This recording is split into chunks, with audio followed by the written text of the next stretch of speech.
பச்சை கிளி கையில் ஏந்தி இச்சகத்தை ஆள வந்தாய்.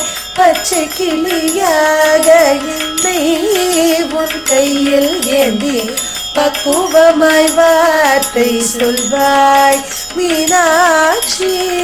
பக்குவமாய் வார்த்தை சொல்வாய்.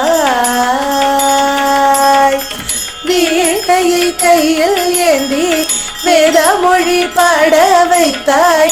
வீணையை கையில் ஏந்தி வேதமொழி பாட வைத்தாய். வீணைய என்னை உந்தன் கையில் ஏந்தி வீண மட்டும் பாட அருள்வாய் மீனாட்சி.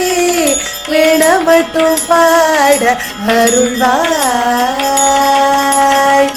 கையில் கிளி கொண்டவளே கண்ணழகு மிக்கவளே. கையில் கிளி கொண்டவளே கண்ணழகு மிக்கவளே. கடை கண்ணால் பார்த்தருள்வாய் மீனாட்சி. கருணை மழை பொழிவாய் மீனாட்சி. கருணை மழை பொழிவாய். கருணை மழை பொழிவாய். கருணை